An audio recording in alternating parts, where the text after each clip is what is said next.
बहू बनी शेरनी। मीरा सोसाइटी में नई नई रहने आई थी। एक रोज उसकी पड़ोसन कहती है, हाय, मेरा नाम तमन्ना है, मैं पास के घर में रहती हूँ। आप नई आई हैं तो सोचा मिलाऊं। अच्छा किया, आइए ना बैठिए, मैं आपके लिए चाय लेकर आती हूँ। अरे नहीं, चाय तो मैं साथ लाई हूँ। सोचा आपने अभी अपना किचन सेट किया होगा कि भी नहीं। ये तो अच्छा किया, सच बहुत मन था चाय पीने का।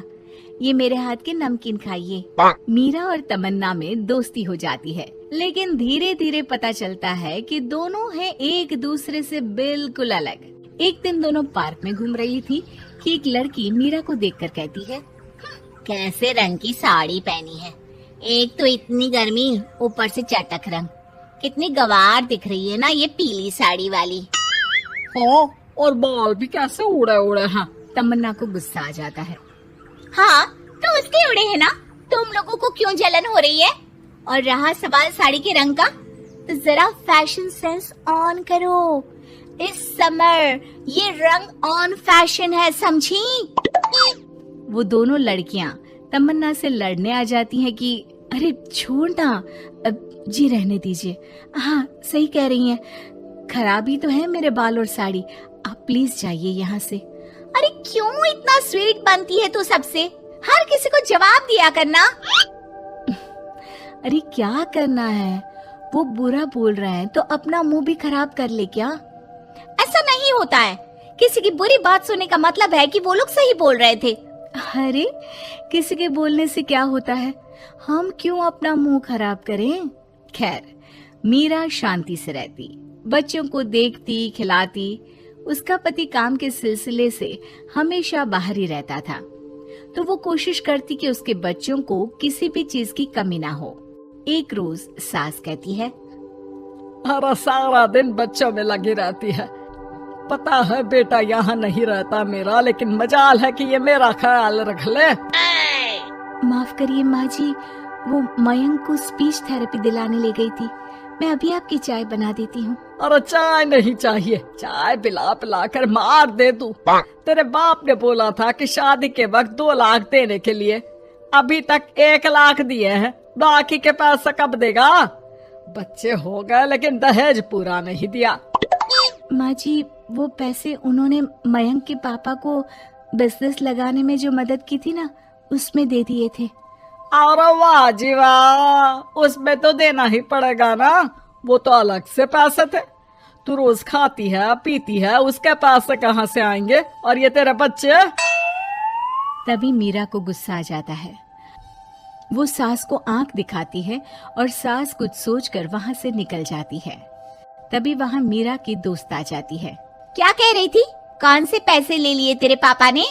मीरा मुस्कुरा देती है। अरे वो पुराने लोग हैं ना, अपने तरीके से सोचते समझते हैं, छोड़ ना। और पता कैसे आना हुआ? अरे तेरा कुछ नहीं हो सकता, मेरी सास होती ना तो ऐसा मुंह तोड़ जवाब देती कि देखती रह जाती। मीरा मुस्कुरा देती है। मीरा सारा दिन घर का काम करती, शाम को तमन्ना के साथ अपने बच्चों को लेकर पार्क में जाती, जहाँ दोनों के बच्चे मिलजुल कर खेलते। अच्छा तमन्ना, मैं कुछ दिन बिजी रहूंगी, हस्बैंड आ रहे हैं ना, तो अगर मैं ना आ सकूं तो तुम आ जाना बिना कुछ सोचे। मीरा घर आ जाती है, जहाँ पति पहले से ही मौजूद होता है। तो मोहतरमा, वक्त मिल गया पति के लिए? अरे आप तो कल आने वाले थे ना? हाँ, लेकिन सरप्राइज देने की सोचा तुमको। कहाँ गए थे बच्चों के साथ? अरे बस पार्क तक गई थी, बच्चों को खिलाने के लिए। वैसे अगर आपने सरप्राइज नहीं दिया होता तो मैं कुछ स्पेशल बनाती आपके लिए। अरे तुम्हारे हाथ की तो सिंपल दाल भी स्पेशल होती है। कुछ भी बना लो मीरा। मीरा का पति उससे बहुत प्यार करता था, वो उसे समझता था, लेकिन कभी कभी उस पर गुस्सा भी हो जाता था। अरे घर पर कोई है? कहाँ है मीरा? तभी तमन्ना के कान में मीरा के पति की आवाज आती है। यार बच्चे बच्चे, हमेशा तुम्हारा ध्यान बच्चों पर रहता है। चलो ठीक भी है, लेकिन मेरा भी तो सोचो। तुम्हें कौन सी शर्ट साफ करने को कहा था और तुमने कौन सी कर दी? यार पता नहीं ध्यान कहाँ रहता है तुम्हारा। जरा सी भी स्मार्टनेस नाम की चीज नहीं है, न बोलना आता है न समझना। मुझे आपने सफेद शर्ट साफ करने को कहा था, ये सफेद ही तो है। अरे पागल औरत, मुंह से सफेद निकल गया होगा, ये नीली करनी थी। लेकिन तुम खुद की अकल लगाओ तब ना पता चले कि कौन सी करनी है। तमन्ना बाहर खड़ी सब सुन रही थी।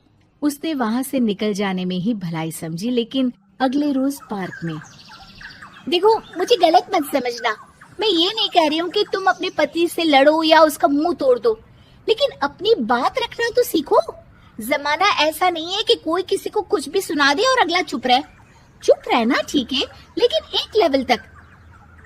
मैं समझ रही हूँ तमन्ना, लेकिन मेरा नेचर कभी रहा ही नहीं। हाँ, मुझे भी गुस्सा आ जाता है, लगता है गलती कहाँ है, पर समझ में ही नहीं आता कि बोलूं क्या। खैर, बात आई गई हो जाती है। एक दिन मीरा के घर में बैठ तमन्ना और मीरा चाय पी रहे होते हैं कि वहां मीरा का बेटा रोते हुए आता है। मीरा घबरा जाती है। क्या हुआ बेटा? बेटे का रो रो कर बुरा हाल होता है, वो सिसकियां भर रहा होता है। क्या हुआ बेटा, कुछ तो बताओ। तभी पीछे से मीरा की बेटी भी आ जाती है। क्या हुआ भाई को बेटा? माँ, नीचे एक अंकल ने उसकी हंसी उड़ाई, उसे तोतला बोला। मीरा को बेटी की बात सुनकर गुस्सा आ जाता है। वो दौड़कर पार्क में बेटी के साथ जाती है। तमन्ना भी मीरा के पीछे जाती है। कौन थे अंकल? हाँ, वो लाल शर्ट वाले। क्या आपने मेरे बेटे को तोतला बोला? हाँ, क्योंकि वो तोतला रहा था। तोतला कहेगा। मीरा गुस्से से लाल हो जाती है और जोर जोर से चिल्लाने लगती है। मजाक समझा है क्या? किसी बच्चे के तोतलेपन को दूर करने के लिए माँ कितनी मेहनत करती है। मैं रोज उसे सबके सामने बोलने के लिए प्रेरित करती हूँ। बड़ी मुश्किल से मेरे बेटे ने बोलना सीखा है, उसे भी चुप करा दिया आपने। क्यों? मुझे माफ कर दीजिए। आपका बच्चा होता तो क्या उसका भी आप ऐसे ही मजाक उड़ाते? देख लीजिए मिस्टर, साफ बता दे रही हूँ, भूल से भी मेरे बच्चों का मजाक उड़ाने की कोशिश की तो बहुत ज्यादा बुरा हो जाएगा। तमन्ना दूर खड़ी मीरा का ये रूप देख रही होती है। वो समझ जाती है कि एक औरत के अंदर की शेरनी तभी जगती है जब उसके बच्चे को कुछ कहा जाए।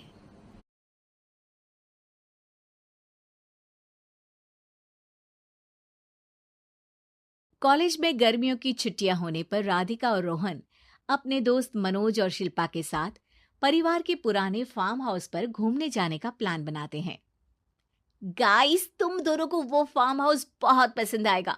बचपन से ही वो मेरी और रोहन की सबसे पसंदीदा जगह रही है। पर मैंने तो इतने सालों में तुम्हारे मुंह से कभी फार्म हाउस का नाम तक नहीं सुना। बचपन में फार्म हाउस जाते थे, लेकिन फिर अचानक सबने वहां जाना बंद कर दिया और वजह कभी किसी ने बताई नहीं। पर अब हम चारों मिलकर वहां धमाल करेंगे। इसी तरह बातें करते कुछ घंटों का सफर तय कर चारों शहर से दूर ऊंची पहाड़ी पर बने राधिका और रोहन के फैमिली फार्म हाउस पर पहुंच जाते हैं। वाह यार, ये तो बड़ा ही सुंदर है। पूरा घूमोगे तो और अच्छा लगेगा, लेकिन उससे पहले सब फ्रेशन अप हो जाओ, फिर साइट सीइंग के लिए जाएंगे। राधिका और रोहन अपने अपने कमरे में चले जाते हैं, लेकिन मनोज और शिल्पा घर में घूमने लगते हैं, जहां शिल्पा की टक्कर हॉल के बीचों बीच रखी एक पुरानी लकड़ी की कुर्सी से होती है। आह, लग गई रे माता, इस कुर्सी को बीच में किसने रखा हुआ है? अरे तेरे स्वागत के लिए भूत ने रखा होगा। तुझे बहुत हंसी आ रही है, जब खुद टकराएगा तो पता चलेगा। हाँ ठीक है, पर अभी तो इसे साइड में रख दे। शिल्पा कुर्सी को एक कोने में रख देती है और वो दोनों भी अपने कमरे में चले जाते हैं, जिसकी थोड़ी देर बाद चारों बाहर घूमने निकल जाते हैं। इसी तरह रात हो जाती है। फार्म हाउस में वापस आकर वे लोग सीधा सोने चले जाते हैं। आधी रात को मनोज की नींद खुलती है। बड़ी तेज प्यास लगी है, पानी साथ लेकर सोना चाहिए था। हाँ, अब रसोई तक जाना पड़ेगा। मनोज आंखें मलते हुए कमरे से हॉल में आता है और अचानक रास्ते में रखी कुर्सी से टकराकर जमीन पर गिर जाता है। अरे मर गया रे दादा। शिल्पा सही बोल रही थी, बड़ी तेज लगती है ये कुर्सी तो, पर इसे दोबारा बीच में किसने रखा? मनोज एक बार फिर उस लकड़ी की कुर्सी को कोने में रख पानी पीकर कमरे में चला जाता है। अगली सुबह जैसे ही चारों की नींद खुलती है तो उन्हें अपने बेड के पास साइड टेबल पर चाय का कप रखा मिलता है, जिसे देख वो खुशी खुशी चाय पीकर तैयार होकर कुछ देर बाद हॉल में मिलते हैं। थैंक यू यार राधिका, मुझे नहीं पता था कि तू इतनी अच्छी चाय बनाती है। वैसे मुझे उस बेड टी की बहुत जरूरत थी। ये और चाय, अरे इसे तो पानी तक उबालना नहीं आता। मतलब तूने हमारे लिए चाय बनाई क्या दोस्त? अरे चल पागल है क्या, इतना भी प्यार नहीं है मुझे कि तुम्हारे लिए बेड टी बनाऊं। चाय पर ये चर्चा करते हुए मनोज जैसे ही पीछे मुड़ता है तो एक बार फिर लकड़ी की पुरानी कुर्सी से टकराकर उस पर गिर जाता है। हाय रब्बा, अरे चाय छोड़ो, पहले ये बताओ कि इसे बार बार बीच में कौन रखता है? कल रात ही मैंने इसे साइड किया था। तुम पहले ये बताओ कि चाय किसने बनाई थी? सबकी बातों को कुछ देर ध्यान से सुनने के बाद राधिका हैरानी से कुर्सी की तरफ देखने लगती है। भूत दीदी।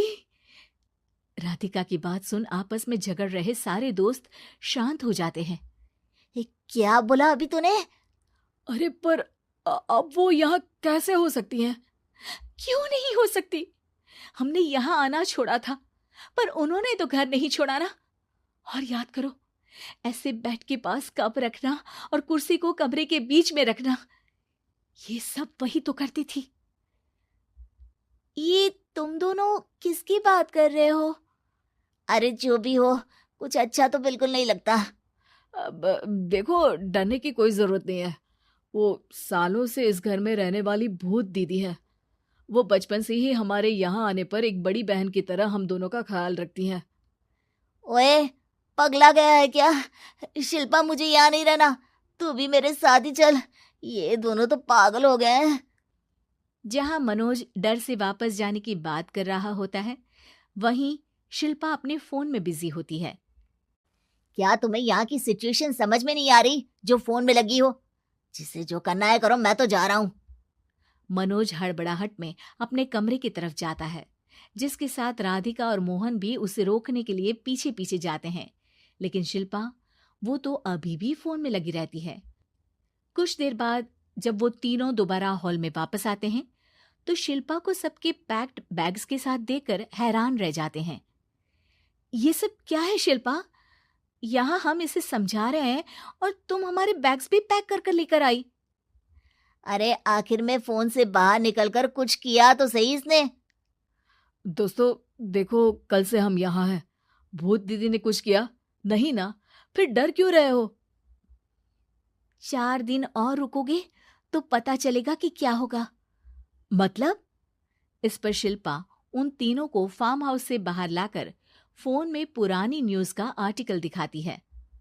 सालों पहले यहाँ रह रही औरत ने अपने दोनों बच्चों को सुबह सुबह दूध में जहर पिलाकर मार दिया और फिर हॉल में उस कुर्सी पर खड़े होकर खुद भी फांसी लगा ली थी। तुम्हारी बातों से मुझे इस केस की याद आ गई।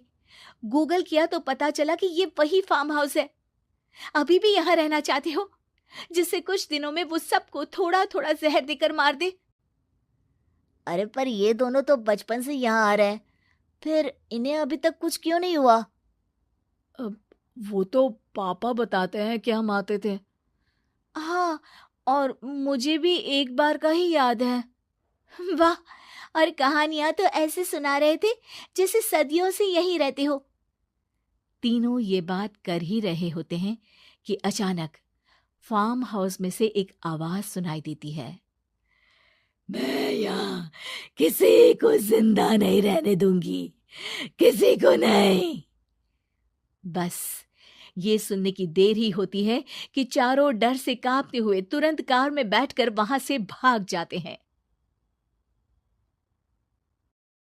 दोस्तों, हमें उम्मीद है कि आपको हमारी ये कहानी पसंद आई होगी। कृपया हमारे चैनल को सब्सक्राइब करें और सभी अपडेट्स के लिए बेल आइकन जरूर दबाएं। और हाँ, वीडियो लाइक और शेयर करना मत भूलिएगा। Bye bye.